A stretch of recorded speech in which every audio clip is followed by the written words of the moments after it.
The assassin.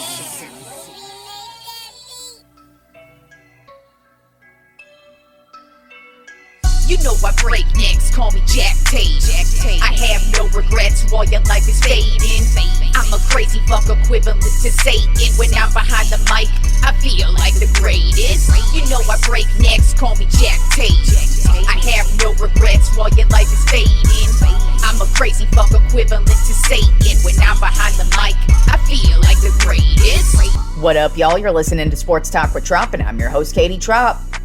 Well, that Monday Night Football game is probably one of the worst games I've ever watched in my entire life, which says a lot because I've watched a lot of football, but Jesus Christ. It was like nobody wanted to win that shit. Chicago did get the win 12-10. They literally scored with nothing but field goals, and they're apparently the first team to ever win on nothing but field goals or something, some weird stat like that. But yeah, it was a struggle. I mean, Josh Dobbs had 4 interceptions, and they were like right off the bat, a couple of them too. And even if he wasn't throwing interceptions, he was just throwing some really weird passes. He had an intentional grounding, and it just was not a good game at all from the Minnesota Vikings offense. Not much better from the Chicago Bears. They did seem to kind of get down the field, but every time they would get into the red zone, it would be a struggle for them to get any points, and then they would have to settle for field goals, which, hey, they got the win. Good for them. But, wow, that was a terrible-ass game from both teams. Now let's move on to some good teams and talk about the Tropp 10 NFL Power Rankings for this week. Not a whole lot of shakeup, of course, because, you know, I kind of feel like we are at the point where we all know who they are. So let's begin with number 1, of course, the Philadelphia Eagles, overall record of 10-1. And every single week, the more I watch them, the more I see how they win, the more I see how talented they are. It really pains me to say this, but the Eagles look like more and more a Super Bowl championship caliber team. Like, if you were to tell me or ask me who I'm betting all my money on today to win the Super Bowl, I would go Eagles, and that really, really bothers me, but they are just so damn good. Jalen Hurts is unflappable. The dude, even though he's not having as good of a season as he was last year, when you're speaking on turnovers, he's still making the big plays. And even when the Eagles are down, they still keep coming back. Their defense is good. They have a ton of talent on offense outside of Jalen Hurts. You know, you got A.J. Brown, who's arguably one of the best receivers in the league. And then you have Smith on the other side. He's starting to get really hot now, too. And then their backfield, you know, DeAndre Swift, he's having a great year. So, and then the offensive line, of course, is amazing. So it's really just like there is not much of a weakness on this Eagles team. And regardless of how because they're playing the 49ers this weekend, regardless of what happens in that game, the Eagles to me are still like just the best team in the league. And it really, really pains me to say that. Moving on to number 2 on my Tropp 10 NFL Power Rankings of the Baltimore Ravens. Overall record of 9-3. They are just a team that is stacked, and they just keep on winning. They lead the league in rushing and also in defense as well. They lead the league in sacks. They're getting turnovers. They're just a really damn good team. And, you know, Lamar Jackson's having an amazing year. Their ground attack is just lights out. And then also, to top it off, the Ravens receiving core is now finally starting to put it together as well at the right time of year. So I just look at the Ravens and I go, they are too damn good for me to overlook, even though I haven't been overlooking them at all because I've pretty much believed in the Ravens from the jump. Then at number 3 on my Tropp 10 NFL Power Rankings of the Kansas City Chiefs, overall record of 8-3. We are starting to see another offensive player emerge for Patrick Mahomes. Rasheen Rice, the wide receiver, he's actually starting to make a lot of big plays. Now, he's kind of streaky. He's kind of a dude who will have one amazing game, and then you won't see him for another game or two. But overall, he's turning into a reliable guy for Mahomes to turn to when Kelsey's locked down. So they seem to be doing pretty well in the offensive department. And then defense, they just look fucking fantastic. So Chiefs at number 3. Then at number 4 on my top 10 NFL power rankings of the San Francisco 49ers, overall record of 8-3. And really just this team is getting healthy yet again. You know, you've got Deebo Samuel back. You've got Trent Williams back. So now they're looking really good. They have a ton of weapons, and they just are outscoring the shit out of everybody since they had the 3-game losing streak. So Niners look to be getting back on track, and we're going to see what they look like this week against the Eagles. Then at number 5 on my top 10 NFL power rankings of the Detroit Lions, overall record of 8-3. I mean, really with the Lions, they're going to have a down week. They're still a good team. But really, my biggest concern with the Lions would actually be their secondary. It is their biggest weakness. They tend to get blown up every single game, and sometimes it could put them behind the 8 ball. Now, it hasn't cost them a lot of games, but once we get down to the playoffs and you're playing against the best of the best, it might be a problem when you have that weak of a secondary. But I mean, offensive line, one of the best in the league. Defensive line, one of the best in the league. And Jared Goff, he's just having a great season. So, I mean, really, overall, Lions, even though they're coming off of a loss, they're still looking good. Then at number 6 on my top 10 NFL power rankings of the Dallas Cowboys, overall record of 8-3. And the Cowboys just seem to be getting better and better each and every week. The thing I really like to see is that Dak has looked fantastic since that Niners game. He seems to be getting better every week as well. And what's even more shocking is that this offense now goes through Dak. It used to be we would have to go through the ground attack. We would have to get a ground attack going and then make the big plays on offense in the passing game. Not anymore. Now it's pretty much pass. And not only are we passing it a lot, but Dak's actually making a lot of amazing completions. He's delivering the ball with velocity and with precision. And he's also cut down the turnovers. So we'll see what they've got. They've got a tough stretch coming up now the next month. They've got Seattle this week. They've got the Bills. They've got the Eagles. They've got the Dolphins. They've got the Lions. So they've got a tough road ahead of them. So we'll see what they are really all about. But I do feel like all of these wins that they've been getting over the last couple of months, even though they're against shitty teams, it doesn't matter. They're still blowing them out. They're still getting in rhythm. And they're still, because now the offense is beyond CD Lamb. Now you've got Brandon Cooks, who's finally starting to get turned on. And you've got both of the tight ends, Schoonmaker and Ferguson. Both of them are actually making big plays as well, especially Ferguson. Ferguson has really, he's also, ever since the Niners game, has really started to focus on catching the ball, not dropping it as much, and he's become a huge red zone threat and also a third down threat as well. And then, of course, the defense is just fucking fantastic, and there's just always great things to say about them. And then Michael Gallup as well. He's also become a little bit more reliable. He's been having less drops. So overall, I like what I'm seeing from the Cowboys, but the big test is going to be this next month for them.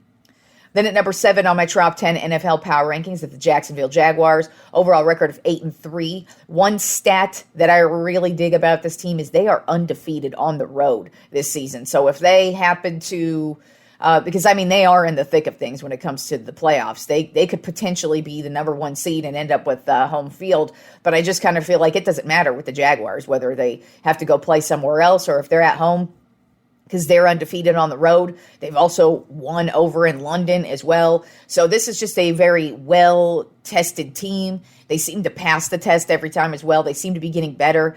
Trevor Lawrence, he's looking more and more like a solid quarterback every single week. And then to top it off, their defense is a silent killer. Not a lot of people talking about this Jaguars defense, but they're getting a lot of turnovers. Josh Allen has been amazing. He actually leads the team in sacks. I think he actually broke a career record or broke a Jacksonville Jaguar record this past weekend for sacks. So overall, the Jaguars look like a really solid team from top to bottom. Then at number 8 on my top 10 NFL power rankings of the Miami Dolphins, overall record of 8-3. With them, it's kind of like the Cowboys. They're going to need to prove it against good teams. Against the shitty teams, they are blowing them out, and they have the firepower to score a whole lot of points. but their defense is shaky. And once they get behind, it seems like they're not able to make a comeback. So the Dolphins, they're not for real with me, at least yet. Then at number 9 on my Tropp 10 NFL Power Rankings, the team that I'm really stretching to keep in here. But, I mean, if you look at the kind of the like 5 teams in this 9, 10, 11, 12, 13, 14 area, it's difficult to kind of, adjust, because there are some teams who are doing well, like the Browns, but they're just a terrible team. And while their defense is great, their offense is absolute trash, and they're injury prone. So I can't put them in the top 10. And the same thing with the Steelers. Like, they have a fantastic defense, but such a lackluster offense, it's hard to even discuss them.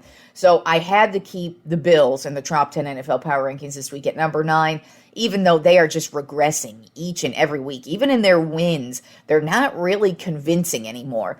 But like I said, it's difficult for me to put them below some of these other teams who I just feel like are not even legit. Because I do think the Bills, while they are regressing, they're still a team that can compete with the best of them. They put up a good fight against the Eagles. They just gave up the game.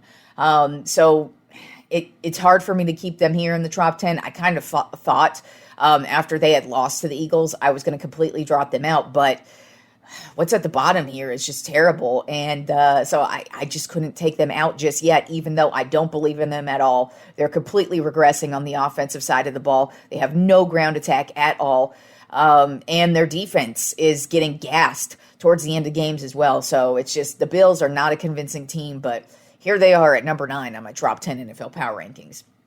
And then rounding out the top 10 NFL Power Rankings this week, a team we have not discussed, but I feel like I got to discuss them, and that is the Denver Broncos. Right now they are 6-5. They started out the season, I believe, 0-4, and then 0-5 maybe, and then here they are. They go on a 5-game winning streak. They have the longest winning streak in the league right now, and they just keep winning. Now, they're not blowing anybody out of the water. They still have a lot of questions on the offensive side of the ball, but what's been a huge turnaround for them has been the defense. The defense has been fantastic in this 5-game winning streak, but also Russell Wilson has been as well.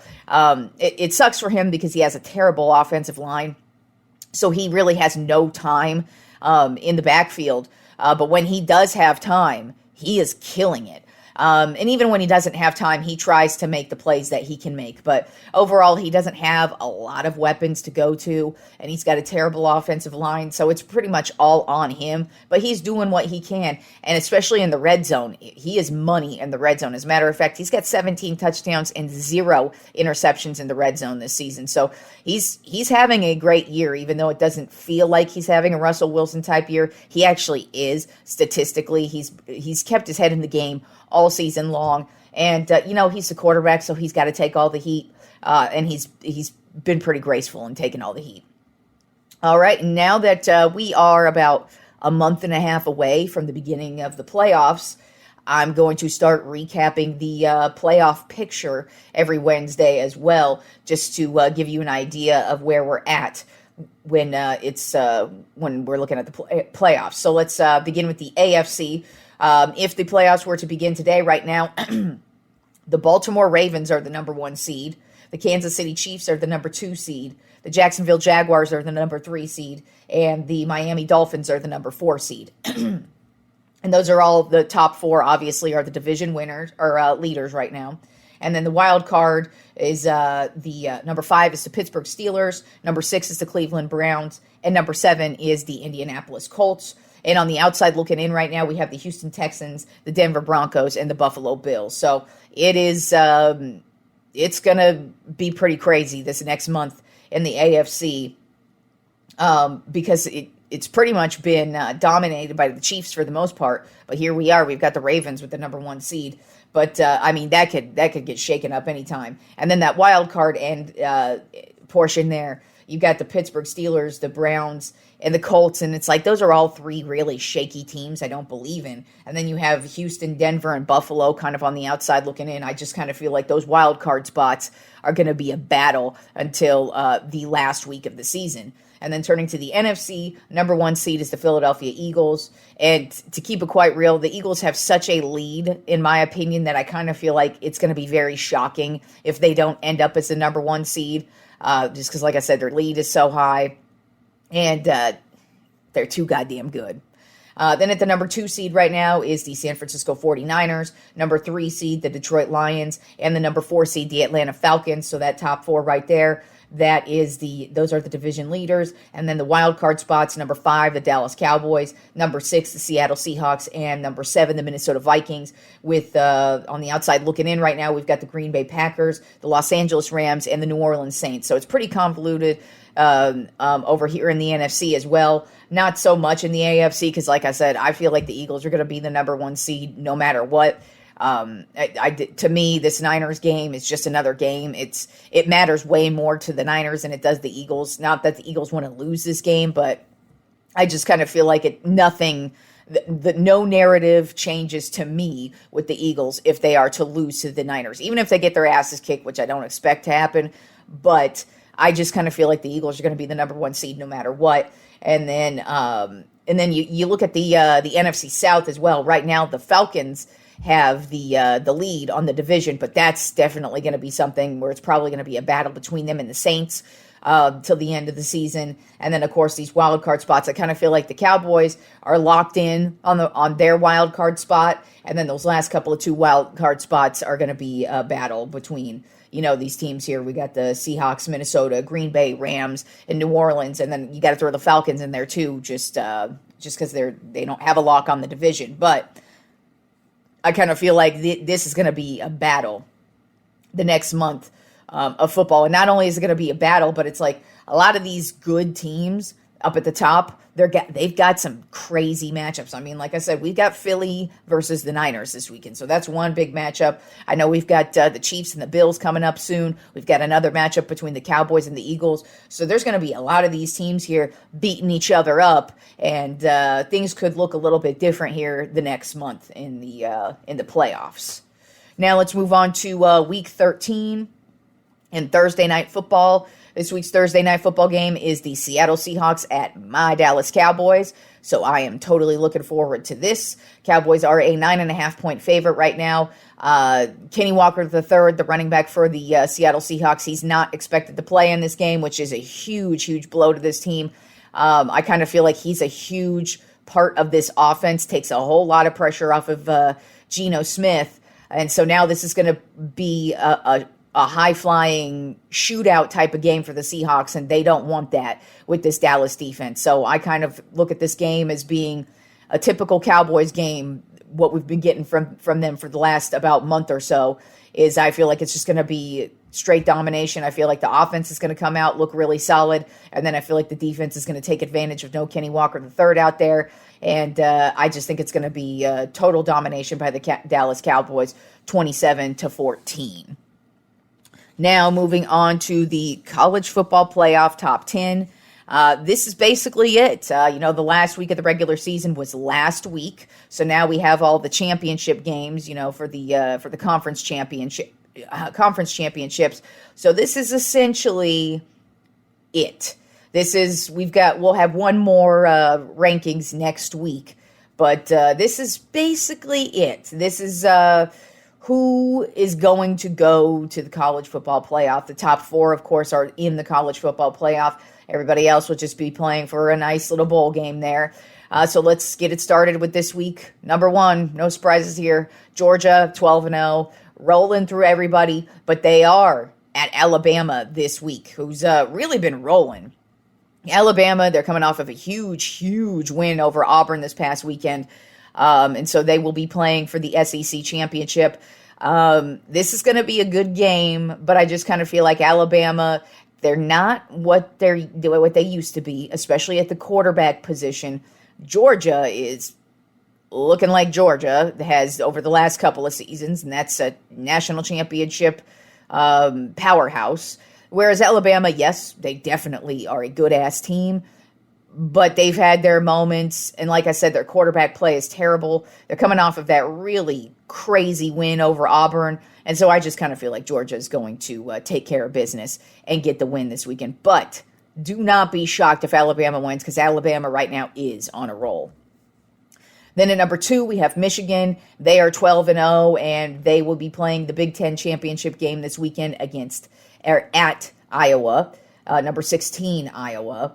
Then at number 3, we have Washington. They are 12-0, and they will be playing the Pac-12 championship versus Oregon. So that's a big game because Oregon has 1 loss on the season, and Washington has none. So if Washington beats them, obviously they should be a shoo-in for the college football playoff.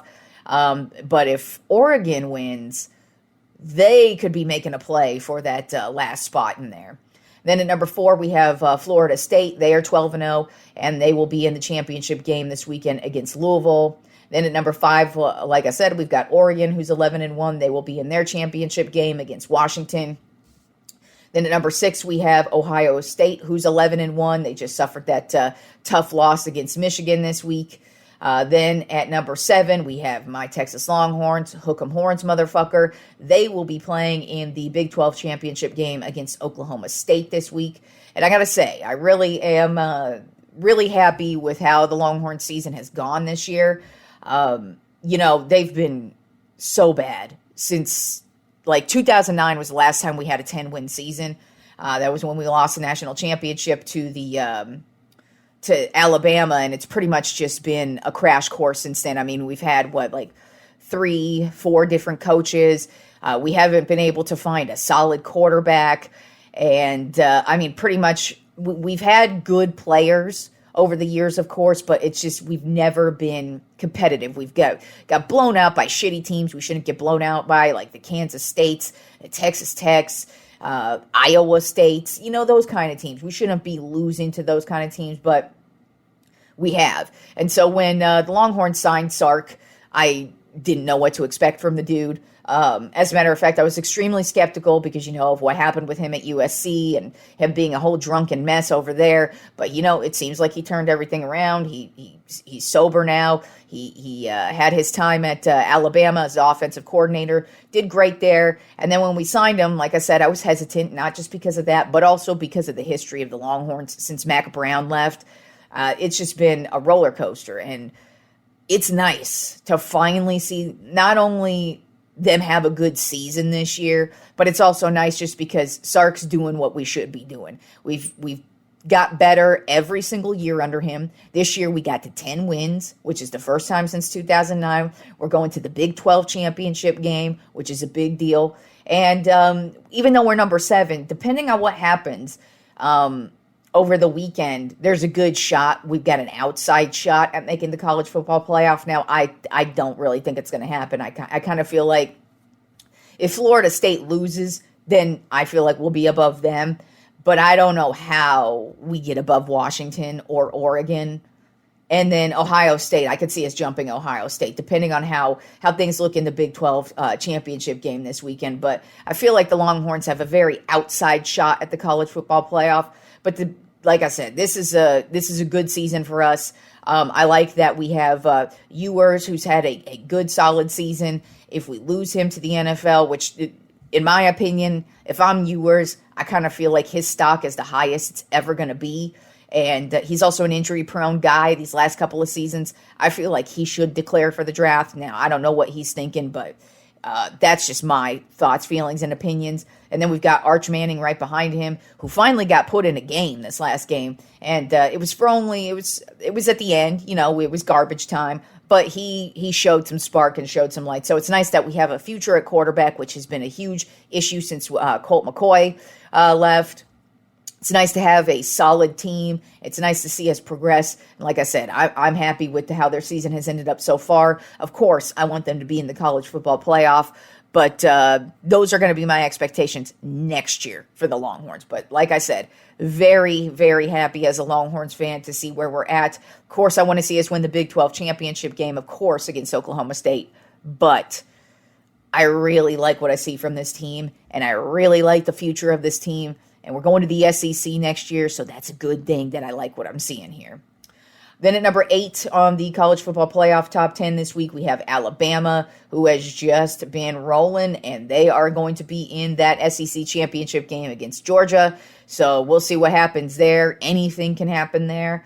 Then at number 9, we have Missouri, who is 10-2. And then at number 10, we have Penn State, who is 10-2. So that is the college football playoff top 10 this week. And, yeah, that's all the football talk we've got for the day. And enjoy the rest of the week of sports. And I will talk to you fools on Friday.